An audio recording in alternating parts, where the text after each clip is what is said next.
Benarkah bahwa hadits tentang keharaman musik adalah cacat?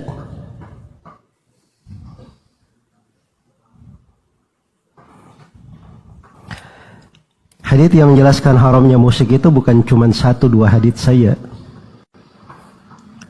Kemudian yang menjelaskan haramnya musik itu bukan cuma hadits saja. Ada ayat Al-Quran. Wa minan nasi man yashtari lahwal hadits. Di antara manusia ada yang membeli lahwal hadits. Itu lahwal hadits ditafsirkan oleh Ibnu Abbas, Ibnu Mas'ud sebagai al-ghina, sebagai nada musik, alat-alat musik di sebagian penafsiran.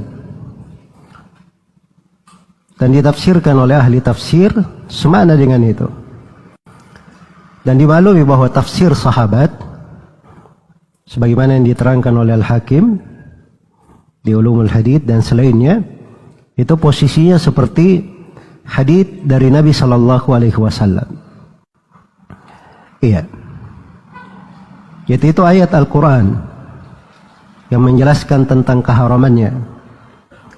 Karena itu dari kejahilan sebagian manusia untuk membolehkan musik, dia berpegang dengan pendapat sebagian ulama yang melemahkan sebagian hadits. Jadi saya katakan sebagian hadits. Iya. Dan itu pun ucapan yang melemahkannya tidak diterima oleh para ulama dari masa ke masa dan menyelisihi para ulama sebelumnya. Dan itu datang dari ijtihad seorang alim di Maroko sana, di Andalus, Maghrib,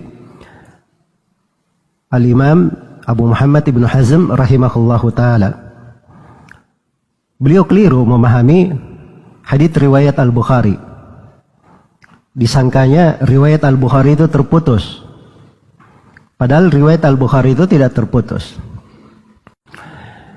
Jadi di Sahih Al-Bukhari, Al-Bukhari berkata, wa qala Hisham ibnu Ammar, qala haddathana Sadaqa ibnu Khalid, qala haddathana Abdurrahman bin Yazid bin Jabir, qala haddathana Qais, qala haddathana Atiyah ibnu Qais al-Kilabi, قال حدثنا عبد الرحمن ابن غمن الأشعري قال حدثني أبو عامر أو أبو مالك الأشعري رضي الله عنه والله ما كذبني أنه سمع النبي صلى الله عليه وسلم يقول لا يكونن من أمتي أقوام يستحلون الحر والحرير والخمر والمعازف ولا ينزلن أقوام إلى جنب ألم يروح عليهم بساحة لهم فيأتيهم يعني الفقير لحاجة فيقولون ارجع إلينا غدا فيبيتهم الله ويضع العلم ويمسخ آخرين كردة وخنازير إلى يوم القيامة. Itu teks haditsnya secara lengkap di Sahih Al-Bukhari. Jadi awalnya dikatakan waqala Hisham bin Ammar. Hisham bin Ammar berkata, Imam Ibnu Hazm menganggap ini terputus. Iya. Dan itu keliru. Itu keliru dari Ibnu Hazm rahimahullahu ta'ala. Sebab Hisham bin Ammar itu dari guru Al-Bukhari. Al-Bukhari berjumpa langsung dengannya, mengambil ilmu darinya. Iya. Jadi kalau seorang murid berkata, guruku berkata begini, itu apa yang dipahami? Bersambung atau tidak? Bersambung, orang memahami seperti itu. Iya. Nah itu terbukti dari riwayat-riwayat yang lain. Ya. Karena itu Abu Bakar Al-Ismaili di dalam mustakhratnya meriwayatkan hadits ini dan beliau bawakan dengan sanad yang bersambung. Dan diriwayatkan oleh imam yang lainnya juga dengan sanad yang bersambung kepada Hisham bin Ammar. Ya, maka tidak ada keterputusan di situ. Tidak ada keterputusan di situ. Selain daripada itu, Ibnu Hazm rahimahullahu ta'ala, itu beliau bukan orang yang diandalkan terkait dengan cacat-catat hadits dan mengenal nama-nama rawi. Sampai Ibnu Hazm itu, beliau luput sebagian nama rawi yang tersohor. Seperti Imam Tirmidzi. Ada yang tidak kenal Imam Tirmidzi di sini? Semuanya kenal kan? Ibnu Hazm mengatakan At-Tirmidzi itu majhul, tidak dikenal. Karena buku Imam At-Tirmidzi belum sampai kepada beliau. Beliau jauh di Andalus. Padahal Imam At-Tirmidzi, Abu Isa Muhammad bin Isa bin Sawrah At-Tirmidzi, tidak ada yang tidak mengenalnya dari orang-orang yang mempelajari ilmu hadits belakangan ini. Iya. Maka ini dari ucapan Ibnu Hazm rahimahullah tidak diterima. Selain daripada itu, hadits ini telah disahihkan oleh Al-Bukhari, Abu Bakar Al-Ismaili, Ibnu Hibban, Al-Hafidh Al-Iraqi, kemudian Al-Hafidh Ibnu Rajab, Ibnu Hajar, sebelumnya gurunya Ibnu Al-Mulakkin. Ya. Dan kalau dihitung nama-nama para ulama yang menguatkannya banyak sekali. Ya. Karena itu orang yang menolak hadits ini dengan mengambil satu ucapan Ibnu Hazm dan meninggalkan belasan ulama yang menguatkannya, yang mensahihkannya dari imam ahli hadits yang memang ahlinya dan bidangnya di situ. Ini hal yang tidak masuk akal. Dia tinggalkan ucapan para ulama ahli hadits, kemudian diambil ucapan satu orang dari alim yang keliru di dalam hal tersebut. Iya. Itu bukan cara berpikir yang bagus. Dan ini diikuti oleh sebagian orang-orang belakangan seperti Yusuf Al-Qardawi. Ya, dan Yusuf Al-Qardawi ini dia bisa saja hadits-hadits apa saja kalau dia tidak cocok dia bisa lemahkan. Yusuf Al-Qardawi.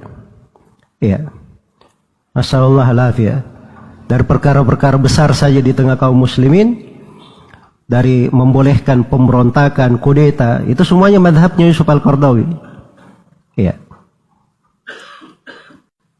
Dan di pemilu Israel itu ketika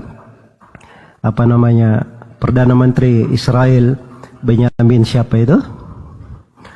Ya. Menang 99,99%. Al-Qardawi berkhutbah. Saya dengar dari suaranya di khutbah. Dia berkata apa? Ini katanya 99% ini tidak ada seorang pun yang mencapai hal yang seperti ini. Iya. Andai kata Allah turun ke bumi lalu dipilih, Allah tidak akan mencapai suara sampai seperti itu. Naudzubillah. Maka kami memberikan tahiyat, ucapan selamat kepada Israel akan kemenangan. Nah, itu Yusuf Al-Qardawi di khutbah. Kalau mau ikut itu Yusuf Al-Qardawi akan dapat nanti yang begitu-begituan. Tapi seorang kalau dia cinta kepada kebenaran, ingin kebaikan, ya, hadits-hadits yang menjelaskan tentang haramnya musik itu adalah hal yang dimaklumi. Selain daripada itu, dinukil kesepakatan Imam 4. Semuanya sepakat tentang haramnya musik. Alat-alat musik. Iya. Dan sebagian ulama menukil kesepakatan ulama keseluruhan.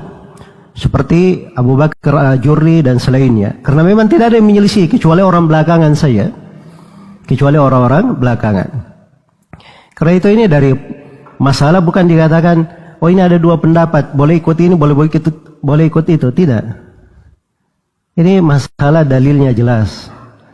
Iya, apalagi melemahkan hadits di Sahih Bukhari itu bukan sembarangan. Sahih Bukhari ini rujukan umat Islam. Iya.